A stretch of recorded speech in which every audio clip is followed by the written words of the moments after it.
If Rob Manfred says this needs to happen, that would make it happen across all the ballparks. Is that right?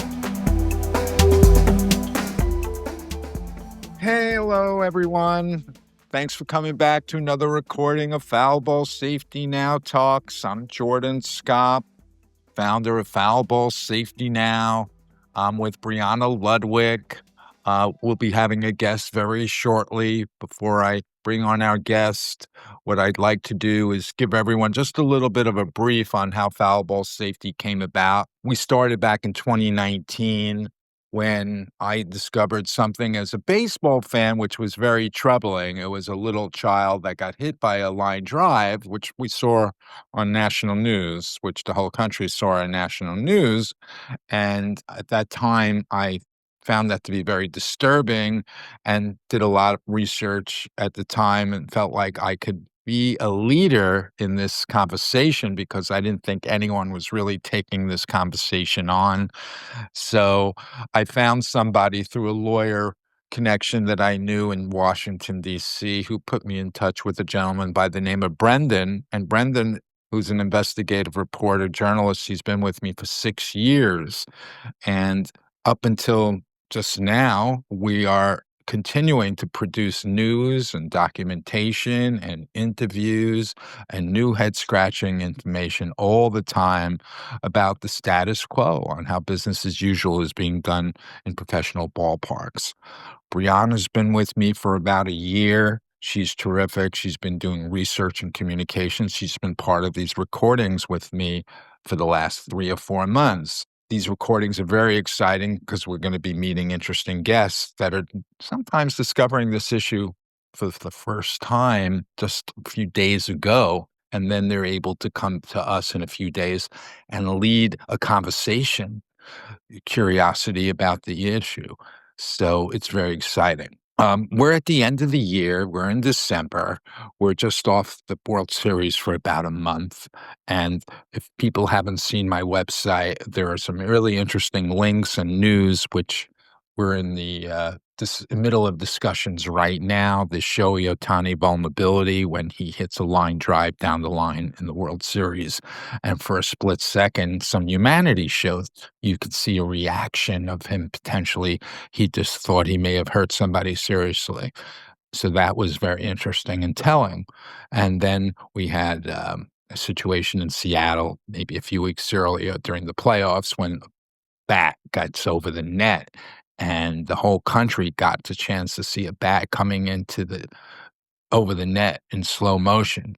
Because upon replay, when they showed it, the announcer even said something like, "Yikes, look out." And so we all got the message of what the bat experience was like, even if it was 5 minutes after the bat broke and went into the seats. But America got to see it all together about 5 minutes after. And then the announcer, as he was going to commercial, as they were showing that video, says, "Yikes, look out." Also, nobody really made a discussion or commented about that. So that's really troubling that nobody's discussing broken bats coming into seats like boomerangs that could potentially pierce your heart.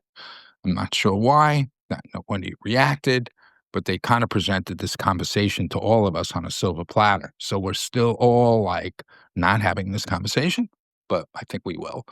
And this bringing us up to the current speed, I'm in touch with college athletes, college student athletes, similar to the investigation we have at Foul Ball Safety Now, which we just got a newspaper article in the Queens College newspaper earlier this year. A Queens College student had found me and told me, said, "Google Earth Queens College. You'll notice there's a baseball field right next to an elementary school where we have our games, where we do our practices, and the balls are going over the side." And these students are feeling like, these student athlete baseball players are concerned that one of their balls potentially could hit a child, an elementary school student. And I said, yes, that would be a legitimate concern. And I had written 4 letters to the Queens College administration. Last letter was copied the NCAA because it may not be so unique that Queens College may be the only campus which has this situation where balls are going over the sides. There's a couple of examples I can bring up of people that have been hurt. Well, one specific example of somebody was hurt in Modesto, California. That's a professional ballpark where the ball goes over the side. It could hit the pavement or hit the concrete or the window or somebody and hit her in the head. So the Queens College student is feeling the psychological trauma of playing the game that they love and potentially hurting people. So I think all colleges need to examine exactly where their balls are landing. All professional ballparks need to examine where their balls are landing, not only inside, but outside. So I think that conversation, these new conversations that I'm having with student athletes, they're more unfiltered. They're more telling me how they feel straight up. They don't want to play the game, have this burden. They want to play the game free and clear. It's good to hear student athletes speak their minds. Unfortunately, the older guys that like Ortani and that generation, they've been hitting line drives down the lines for years, and they may have had hundreds of cringeworthy moments. Certainly, they've witnessed hundreds of cringeworthy moments. Whether it was Otani or another teammate, I think it's all collectively a group. One of the team members are unfortunately going to hit a ball in a bad place. And unfortunately, it's still happening as we are finding injuries that are self-reported in 2025. And people can go to Foul Ball Safety Now and see the list. And it's very troubling because one of these serious injuries can turn a lot worse if it goes 1 inch one way or another. And I'd like everyone to see these injuries. We didn't see any life-threatening injuries from the self-reported injuries. I don't think we did, but enough to see that one of these balls could have changed a life forever. Certainly, these people who self-reported their injuries from 2025 were vocal and even shared that they're never going to another game again. But the list is troubling. So please look at the list of self-reported injuries 2025 at Foul Ball Safety Now. So a lot is happening. I think we can go to Brianna and take it from there. Brianna, how are you today? I'm doing good, Jordan. I'm happy to be here with Good. two people who genuinely love the game, and we're going to talk about how we can inform people today and try to prevent these injuries from happening. So it's a very important conversation. Our guest today is Stephen Blackwell. He is a curious baseball fan and advocate. Stephen, welcome. Hi, Stephen. Hello, Jordan. Hello, Brianna. Thank you so much for having me. We're very excited to bring you here, and we're excited that you have some questions for us. And I am a huge baseball fan, and we are excited to hear your questions, your inquiry. If you're ready, take the reins. The first question is that looking at all of the research and all of the people, the fans, the players, everyone in the administrative section of the MLB, everyone seems to be for this. Is there anyone who is against it per se? It's a matter of just addressing the issue head on. I think the legal department at MLB has been kind of tiptoeing around this issue for a long, long, long, long time. We've known of people that were seriously injured, back from the 1970s. A lawyer of mine, Lynn, her girlfriend was blinded in 1979. And a couple of years ago, Lynn offered up Jenny to me. And I thought, "Yeah, wow, she's going to revisit this experience." Jenny's one of 80 interviews we've done, and she talked about her own experience a long, long time ago when she was blinded in New York, and she was above the dugout. Why did it take, 45 years since? It's back in 2015, 2016, when Nets finally went above the dugouts. And we can also say the same thing about Alan Fish, the 14-year-old boy who died in 1970 at Dodger Stadium. Why did it take 45 years for the Dodgers to put Nets above the dugout? Did they have any ideas that this was going to occur winter after winter after winter after winter after winter? I think they did. They probably knew what happened the year before in frequency and how often, and they probably could have anticipated what was going to happen in the 71 season, or after Jenny got blinded in 1979, what would come the next season. And people can see Exhibit A1 at Foul Ball Safety Now, which almost demonstrates all of the research that we had done in 2025. And this published report from a publication called 538 in 2019, we took our research, incorporated into that report, and people can see Exhibit A1. And it really demonstrates just how many foul balls there are in professional baseball. We're not just talking about major leagues, we're talking about 5 times as many more games than some of the other professional leagues, Stephen. There's an old movie, an old saying that says, within any organization, if you go up high enough, it comes down to one man, to one leader, if you will. Okay. In this case, if the commissioner, if Rob Manfred says this needs to happen, that would make it happen across all the ballparks. Is that right? Sure, sure. Yes, absolutely. He does work for the major league owners, so let's be clear about that. And he's a very bright lawyer who's been in the game for 40 years. He's been commissioner for going on maybe 10 years. So he's very sharp, shrewd, the shrewdest of the shrewd, let's call him.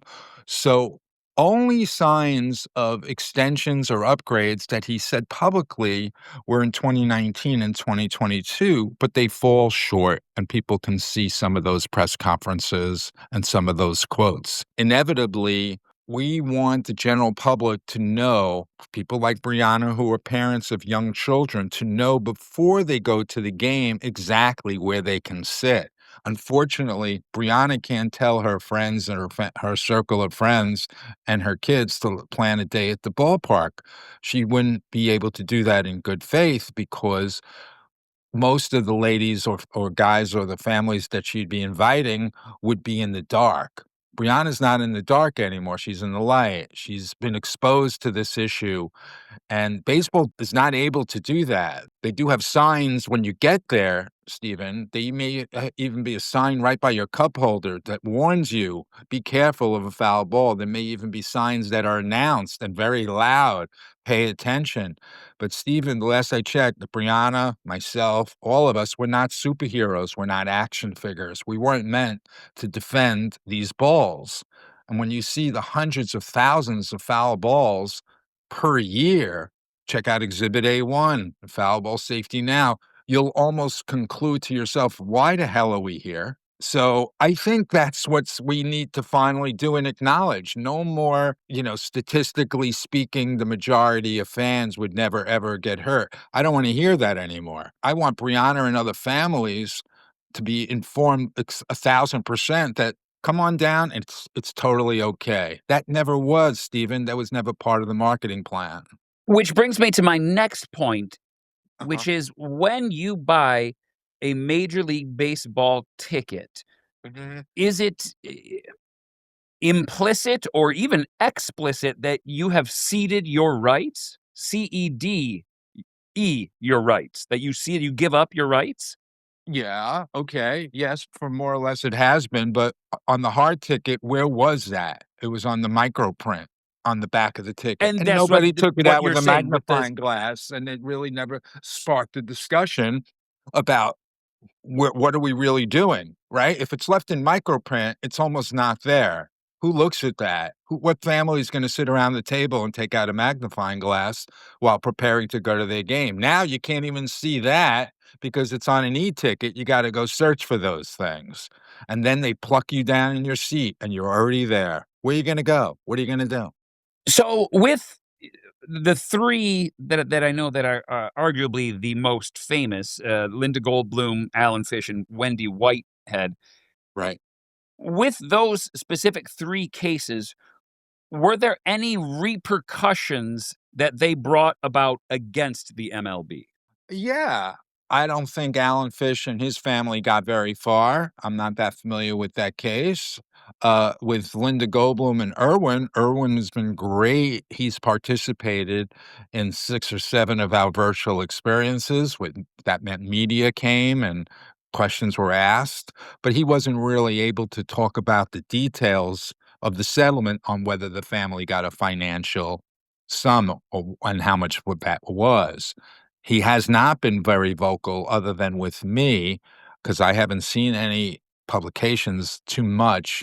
Even that incident, Stephen, wasn't even reported till the following year. So this happened in 2018. We're talking August 2018. She died a few days later. The whole month of September of 2018, nobody knew about it, Stephen. People sat in that seat, sat in that row, sat in that section, had no idea a woman was just struck a day before. So there were at least 30 calendar days in September. Maybe there was 15, half of them could have been home games. None of those people knew that there was a woman struck and died a few days later.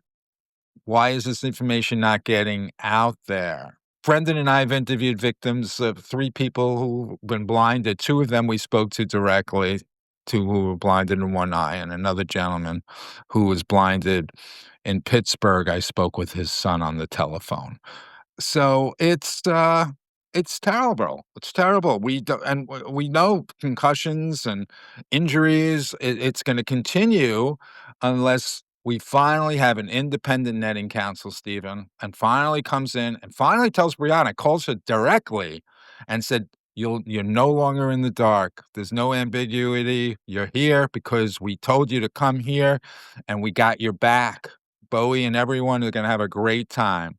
Going back to the microprint on the ticket just for a little bit, I think it's very interesting because there's other situations. For example, if you're taking your kids to a trampoline park, right? Paying for an hour of play doesn't necessarily mean that you give up your rights if your child gets injured. You actually have to sign a waiver. If you're going skydiving or something that's a little bit more dangerous, bungee jumping, you have to sit through a PowerPoint presentation. It's not just signing a waiver, you have to sit and learn about the safety risks. So, I don't know, something even as simple as when you're checking out online with your ticket, something like, "I am signing this, I understand that a flying bat or a flying ball can cause serious brain injury or worse, death. I understand." That's a simple thing they can add if they wanted to educate people, on just how risky it is to, sit in these areas. Even behind the nets, balls are still going over the nets. Jordan brought up the incident that happened in the World Series earlier of the bat flying over the net. So, sometimes families think that the improvements that they've made are solutions, which is not the case. They think just because they've extended the netting that now they're safe, but the net can be a mirage of safety for some people. They think they can relax and really it's flying right over the net. Even earlier this season, at a Mets game, a ball flew through the netting and left a hole in the netting. So that happens too sometimes. Then in those cases, would it just be a matter of proper net maintenance? Are they letting those? Those are few and far between. The incident that Brianna was talking about, sure. If there's 1,000 foul balls, I think the net is stopping most of them, right? The person who built the netting, you would think, would hold a ball coming at it at 100 miles an hour. In this one case, it did not. But yes, Brianna brings up a very fair point that certainly maintenance is important, but the issues is not really that I'm emphasizing are not really maintenance. I'm not examining more or less how they do their maintenance on netting. I'm really just concerned about the balls that are getting past the nets and hitting people, period. And that's what we need to really discuss. I did contact the Mets about the matter, and I don't know if I got a response, but we wanted to let them know that this incident was understood by me, and I wanted to see what they were doing about it. But the main issues, are really balls that are making their way past Nets. And their solutions, of course, they're solutions, and we want to talk about them. Currently, as it stands, how does Major League Baseball choose the length slash breadth of the netting? Yeah, I would love to know, because I don't think there's any method on how they've been doing it because they're not sharing it with us. They're not saying this company is part of the process of the upgrades that are taking place in professional ballparks. Who does they help us determine how far wide, how high, far and wide the nets need to be? But we know that it's not in place, or if there is a company working with them, they're doing a crappy job based on the bat coming over the netting in Seattle, based on the self-reported injuries that we're finding. It's really insane that, business as usual in 2025 is still balls are still coming at you and hurting you in major ways. We're still in the dark ages, 2025. Until there's an independent netting council and some kind of regulation, we're going to still be left in the dark. And Brianna's still waiting for that phone call so she can take her family, that she can come to the game. She would be the first to tell all the other mothers, I've been involved in this campaign for a while and we made some progress. Now I can go to a game. You can't even park your car outside of some of these ballparks because the car could get hit in the wind. The ball 10 or 15 balls in Modesto, California, where that woman was struck in the head. So once you get to the grounds, you may be in jeopardy once you get out of your car. Your window will always be in jeopardy, whether you're in the car or not, your car window, because we hear that. We had a guest from Cape Cod, Massachusetts, not too long ago, PhD, who was telling us some story about it's a running joke. When they park the car, they got to worry about the window of their car. Maybe you need to have some kind of umbrella once you get out of the car. There's 10 or 15 balls within a 3-hour period. Balls can be stopped. Figure it out. Call MIT. Let's all get in a room. And once you know what happens, Stephen, when people get in a room, everyone's got solutions. Let's start the solutions. This is something we can fix. So I want this problem to be fixed, inside and outside. Has there been any thought to getting a face behind this? That is, I think of and I see all the time the Sarah Yes. McLachlan ads. Yeah. When I see her and her song is playing, and now it's almost synonymous with you wanting to help poor injured animals, sheltered Okay. animals. Has there Got been it. any thought to try to do something like that with foul ball safety? Well, I mean, it'll be wonderful once as an individual that like me, and that it can adopt the cause and bring in their strong influence. A guy like John Fogerty, who wrote that song Center Field, his song is in the Hall of Fame. I would love to have a conversation with John Fogerty because he may then say, wait a second, my song should not be in the Hall of Fame if they're not going to address this issue. That would make a statement. We need to get influencers involved, and whatever strong influence they can bring would be terrific because there's a general public out there. These are people that do not work in Major League Baseball. They're just regular fans. They're going to be very curious about anything they may have missed, which had something to do with their fan experience, which had something to do with their family experience. They will take on the attitude. I'm confident, Stephen. They are not gatekeepers for the game. They're not there to preserve whatever wholesome image baseball wants us to all keep. They're there to learn, wait a second, was this a situation where my children or my family was at harm all these years? If you want to have that conversation with me, Jordan, bring it on. So we do believe most people will be open to that, fortunately. And then we could get to the solutions. So, of course, we're looking for influencers. Sarah McLachlan, give me a call. John Fogerty, let's write a new song. Pull out your old song from the Hall of Fame. That'll send some shockwaves. So, yeah, we're open. This is happening. We want to shine a light on this issue, Stephen.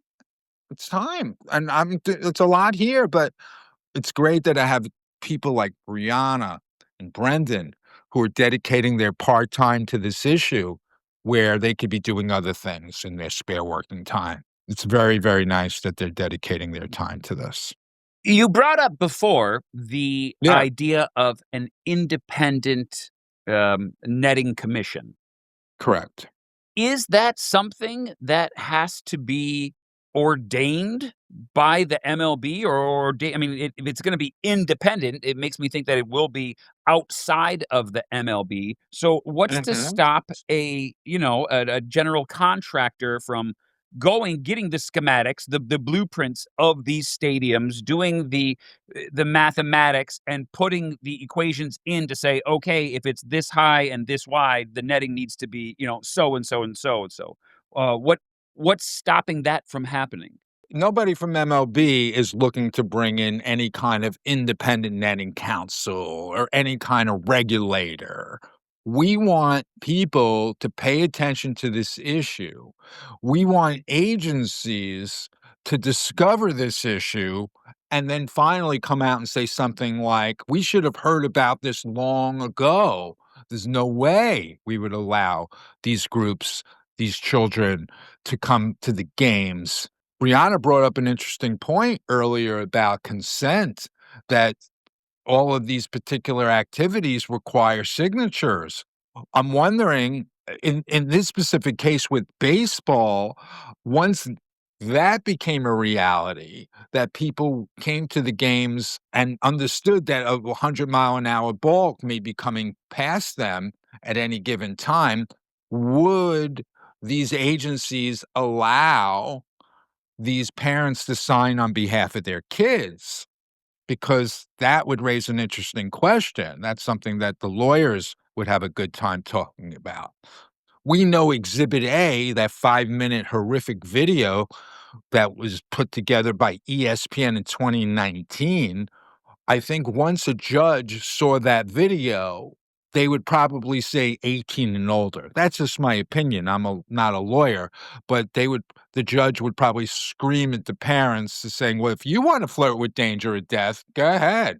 You're not gonna bring your kids to run with bulls in Spain, and you're not gonna put your kids in these sections where 100 miles an hour are coming. So, yeah, you should know about it, and you should sign the waiver, but I don't think the judge would allow the, parent. I would think if it ever got to that level, I think enough people would scream, like Brianna and others, that there's no way if adults wanna flirt with danger and death and that they wanna sign a waiver, that's one thing. Maybe the judge will say, "Go ahead, but you're not gonna bring the kid."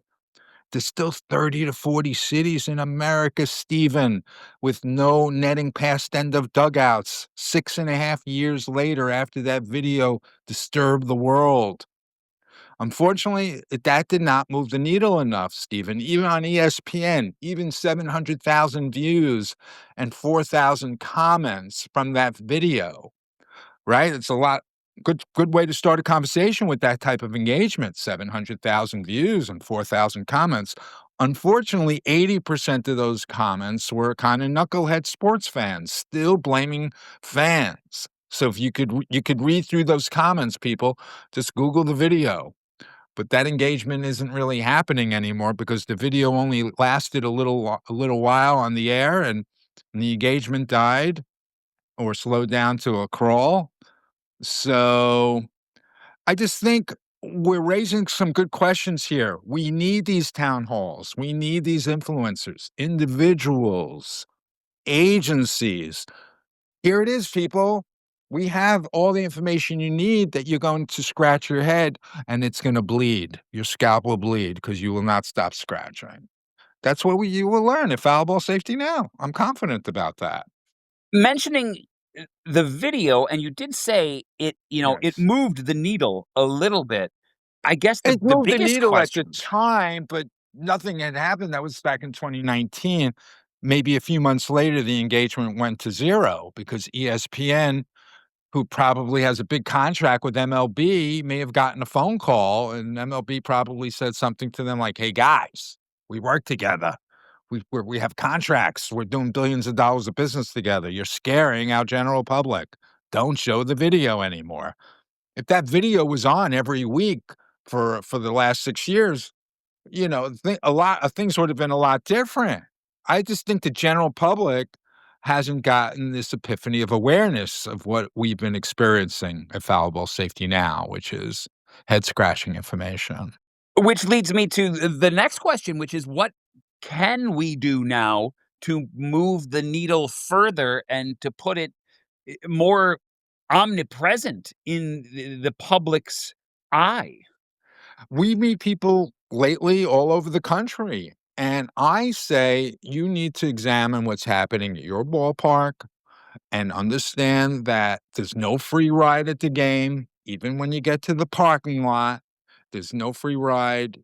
Obviously, you're paying for parking, but after that, you're getting into the parking lot, and there could be 10 or 15 balls coming outside like it did in Modesto, and like the college students in Queens and probably other college students are feeling all over the country when they're hitting balls over their sides. And we're just scratching the surface there because young student athletes are looking and searching for right and wrong.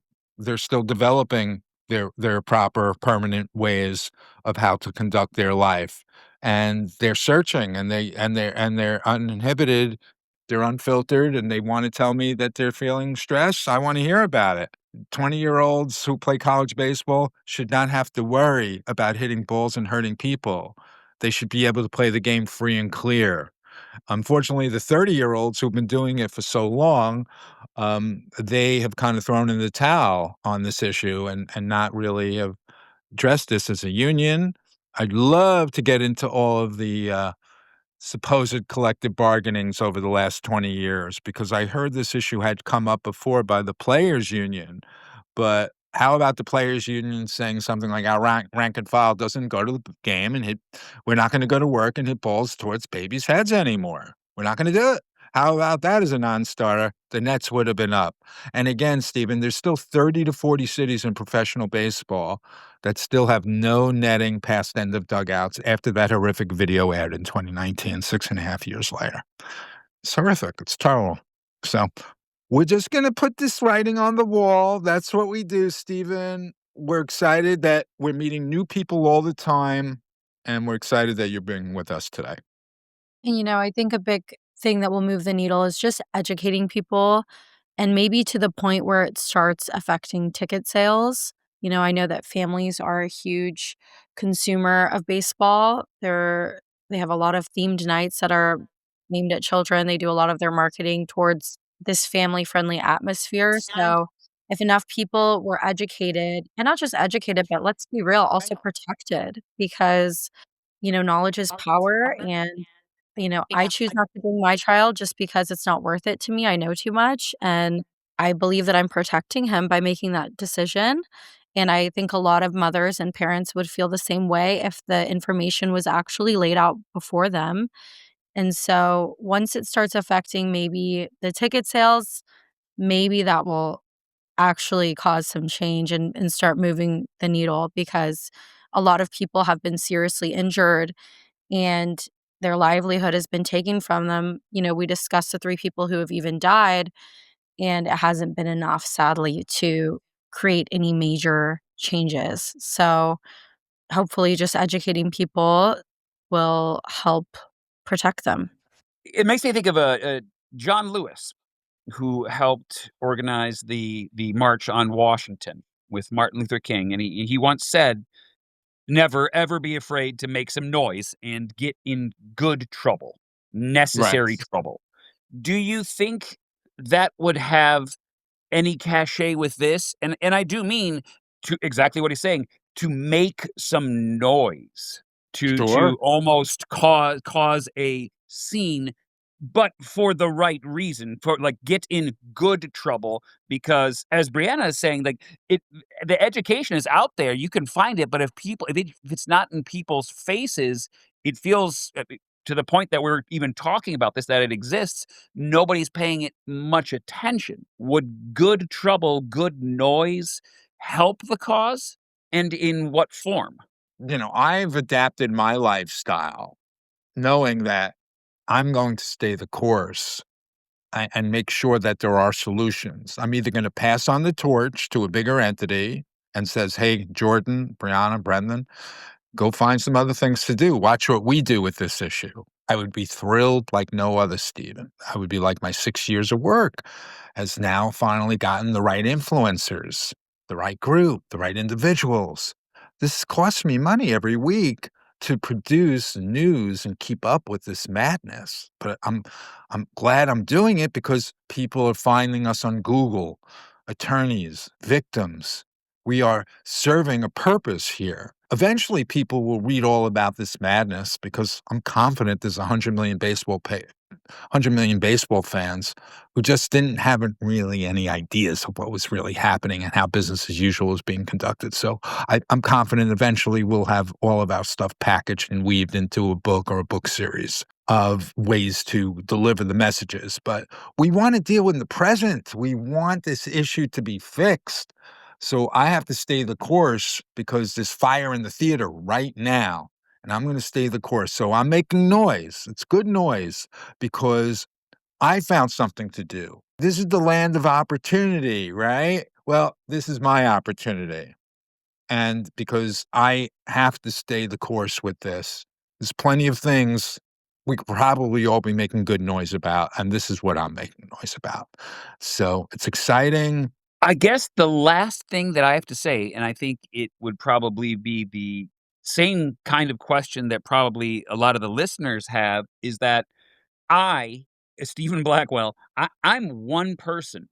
Mhm. What can I do to help? Where can I go? What can I sign? What can I pledge to? What can what are the steps that I should take to help this very worthy cause? Absolutely. Well, just because this discussion is over, Stephen, you have our phone numbers. So there'll be another thought or two or three that pops in your head today or this week or next week. You'll let us know. And if you tell me the same thing about how to help and how to organize, I'm going to be part of that with you. I'm not going anywhere. I welcome anyone who's seeking direction on where to go and where to turn. So let's keep that open, okay? Is that Absolutely. all right? Awesome. Brianna, did you have a question for our guest? I do, yeah. So, Stephen, before you came into contact with the campaign, Foul Ball Safety Now, did you ever think about safety while sitting in the stands or while being at a game? I have, but and I think I might be the actual it's endemic of any sports goer is that it crossed my mind for a second of thinking like, "Oh, wow, this is kind of dangerous," and then you're immediately taken away by the spectacle of the game, the actual thing that you're there to see. It didn't affect me as much as it probably should have, but for a brief second, yes, it was like, "Oh, this doesn't look too safe. Well, nobody else really seems too concerned. I guess we're okay." And it's almost as if I knowingly, like an ostrich, put my head in the sand and did my best to ignore it. But seeing more, talking to you guys and seeing more and more of the stuff on your site, the head's got to come out of the sand, and it needs to really like tell people about this because this is very concerning. You are, in some cases, quite literally taking your life in your hands when you buy a baseball ticket to watch a baseball game, and that's crazy. If you were to print on the ticket, "Hey," and again, I don't know the exact odds or ratio right here, but if it was, "Hey, there's a 0.1% chance you could get killed from where you're sitting," that would cause a lot of eyebrows to rise, and like, "Wait a second, and the MLB can fix this so easily?" This billion-dollar sports industry can easily change that number to 0% chance? It's crazy that more people aren't talking about it now, which is one of the reasons why I wanted to come on here and talk about it because it's like I said, the head is out of the sand, and now I've been saddled with this great purpose, if you will. I think more people need to learn about it, for sure. All right. That was terrific. Stephen, thank you so much for your responses and your questions. And I think we're all getting more informed all the time. We're meeting new guests who keep coming to us, and they're part of these discussions with us. So let's try to make good noise. Thank you, Stephen. Great term.